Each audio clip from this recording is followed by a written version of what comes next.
Hi! Welcome to Shri Mallika's kitchen. ఈ ఛానల్‌ని ఆదరించిన ప్రతి ఒక్కరికి మా హృదయపూర్వక నమస్కారములు. ఇవాళ చాలా అంటే చాలా మంచి రెసిపీతో మీ ముందుకొచ్చానండి.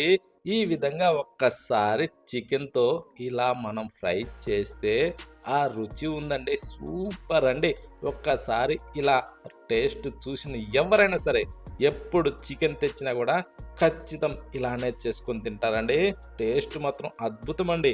ఈ విధంగా చికెన్ చేస్తే బ్యాచులర్‌గానైతే అసలు జీవితంలో వదిలిపెట్టరండి. అంత బాగుంది.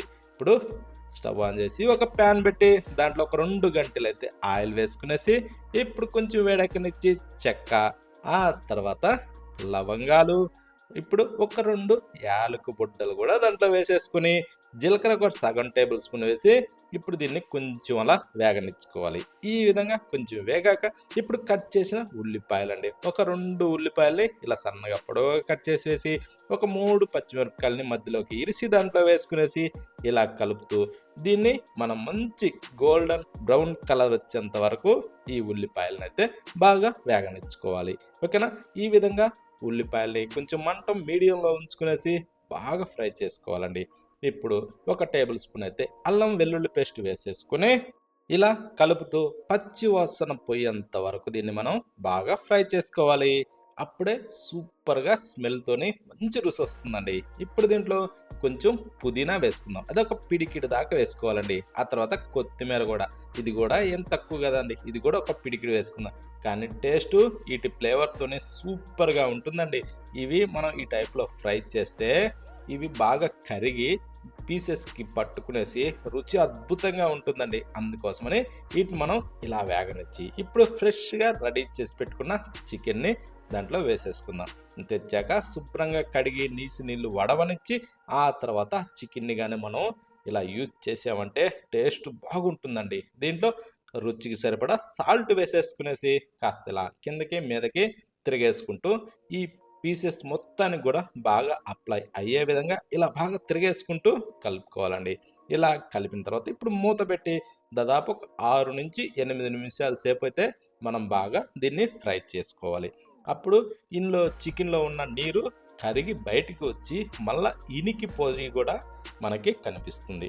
ఇప్పుడు చిటికెడు పసుపు దాని మీద చల్లుకొని ఒక టేబుల్ స్పూను ధనియాల పొడి, సగం టేబుల్ స్పూన్ అయితే గరం మసాలా గూడా వేసేసి, ఆ తర్వాత ఒక 2 టేబుల్ స్పూన్లు కారం వేసేసుకున్నాం. ఓకేనా? ఇవి వేసిన తర్వాత ఇప్పుడు ఇలా కిందకి మీదకి ఇలా బాగా తిరిగేసుకుంటూ ప్రతి ఒక్క ముక్కకు గూడా ఇది బాగా పట్టే విధంగా కలుపుకోవాలండి. ఇలా కలుపుతూనే మనం దీన్ని బాగా ఫ్రై చేసుకోవాలి. ఇప్పుడు మనం వేసిన ఈ ధనియాల పొడి, గరం మసాలా, కారం ఇవన్నీ గూడా ఏందంటే కొంచెం నీరు పీల్చుకున్న తర్వాత అండి అప్పుడు మాత్రమే వేసుకోవాలా. బాగా నీరు ఉన్నప్పుడు మాత్రం వేయొద్దండి చికెన్‌లో. అంటే మనం చికెన్ ఉడకపెట్టేటప్పుడు నీరన్నది బయటికి రిలీజ్ అవుతుంది గదో, ఆ నీరు కొంచెం ఇనకనిచ్చి అప్పుడు వేసుకోవాలా.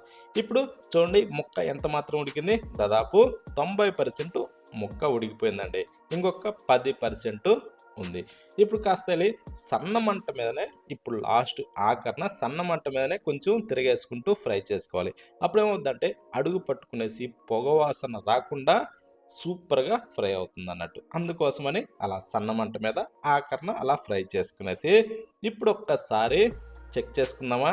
చూడండి ముక్క సూపర్‌గా ఉడికిపోయిందండి.